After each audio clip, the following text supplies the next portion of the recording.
Morning 5 on Thursday, August 7th, 2014. I am Dave Biddle, and I am joined by the People's Champ, Matt Baxendale.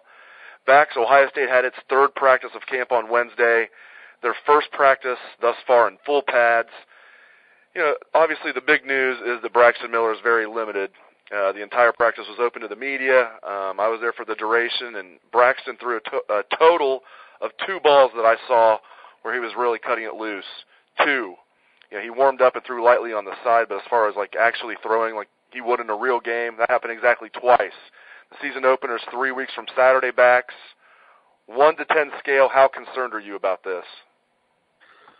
I would be a 7, but I would like to preface that by saying that at Friday Night Lights, when I saw him walking around and casually throwing a ball around, I was at about a 1. I didn't think there would be any limitations on Braxton when we got to camp. So I'm becoming much more alarmed as we go on here. I'm actually going to be at the Buckeyes practice, which is open to the media, on this Saturday, and I'm going to be watching very carefully to see if Braxton throws, because 3 weeks out from Saturday to a game, and if he's not even doing full-speed throws, we may have a problem. And I don't want to get all nervous and, jump the gun here. Just maybe them being cautious and saying, no point in having Braxton take any hits, and let's get the young guys some reps early in camp versus late in camp. But Braxton not throwing at full speed from the start of camp is absolutely a concern. Yeah, I'd put it at about a 6. I think it's, and I can see a 7. It's definitely a concern, and I think he'll be okay.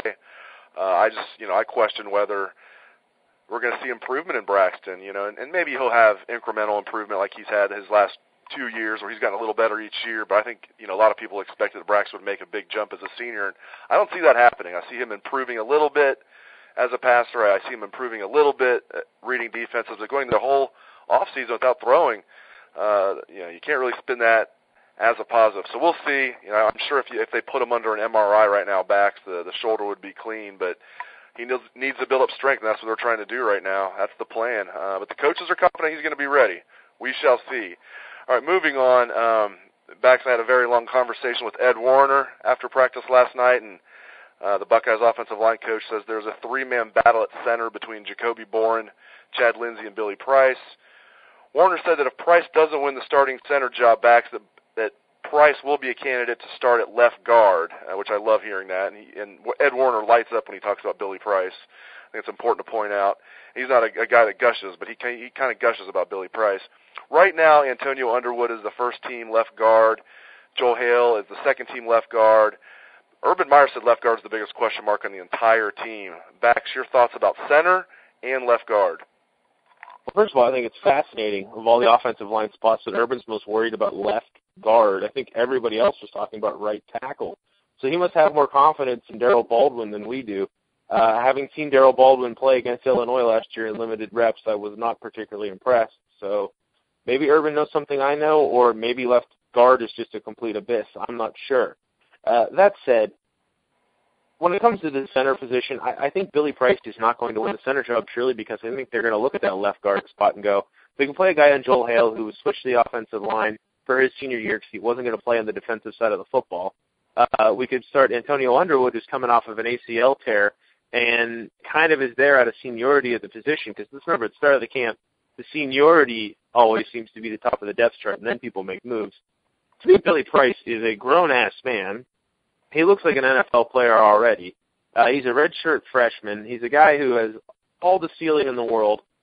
I fully expect Billy Price to be the starting left guard because I think it's going to be Bourne versus Lindsey at center. And it's so early in camp that you're not going to have Warner rule anything out or make any decisions because you want these kids to compete.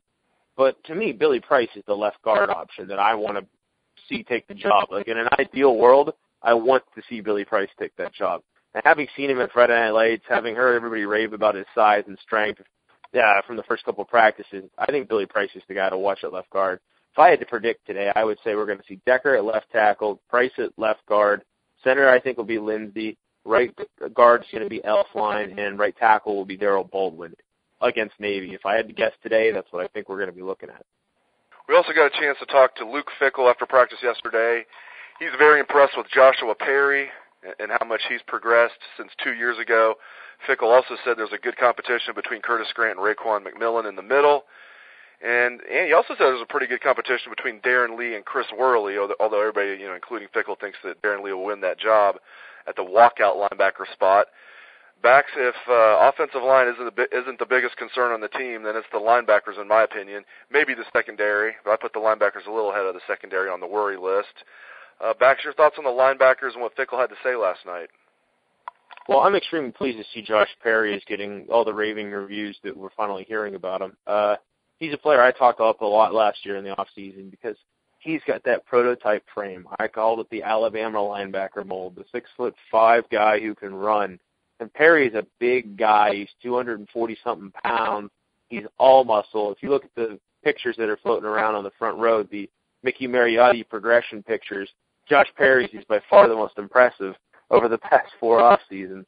And I think Josh Perry's going to have a phenomenal year. I think he's your classic case of a guy who's been in the program for a while now. Light bulb came on at some point late in the season last year, maybe in the off season. I personally thought he played a pretty decent game in the Orange Bowl, but he's the guy who's going to be the leader of that group. I think Darren Lee he's a guy who, I remember doing the Bucknuts 90 with Mark Neal, raving about Darren Lee. Everybody being like, why are we not talking more about Darren Lee? He was the second lowest rated player in that class, but if you ever watched the kid play football, he was awesome. Athletically, he went toe-to-toe with Von Bell in camps.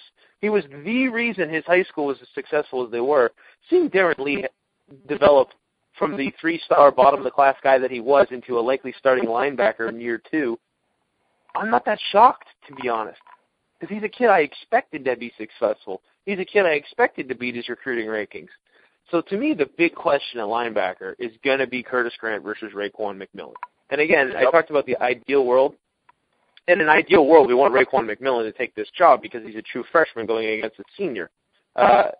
He's also a guy who we can at least hope is going to be competent against the pass, whereas Curtis Grant, he looks as lost as I do on a dance floor when he's trying to defend the pass. All right, he doesn't quite have it, and I like Curtis Grant. From all understandings, he's a good kid who just hasn't lived up to the massive recruiting hype that he's been given.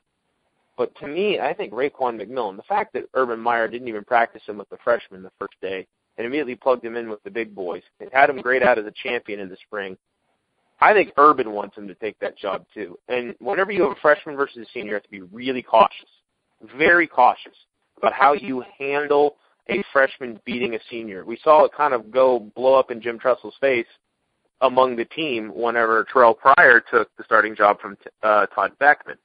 So I think Urban's trying to get every guise of a competition possible. Heck, maybe against Navy, both of them will get equal reps or something. But if it's an equal battle, I can guarantee you that Raekwon McMillan, not Curtis Grant, is going to be the one starting. We have a practice report from yesterday on the site right now for subscribers. We also have stories on Ed Warner and the offensive line. And we have 2 videos from practice up on the site right now. Also coming on the site later today is a story on Fickle and the linebackers, plus pictures from the players moving in the team hotel for camp. Yes, they're just moving in today because summer semester just wrapped up this week. The players are still living in dorms or their off-campus apartments. Steve Hellwagon will have pictures and interviews with select players on the site later today, so look for that. And if you're not a subscriber, what are you waiting for? Give the 30-day free trial a test drive. You don't even need insurance. Thanks to the People's Champ, Matt Baxendale, and thanks to all the listeners out there. Take it away, best damn band in the land.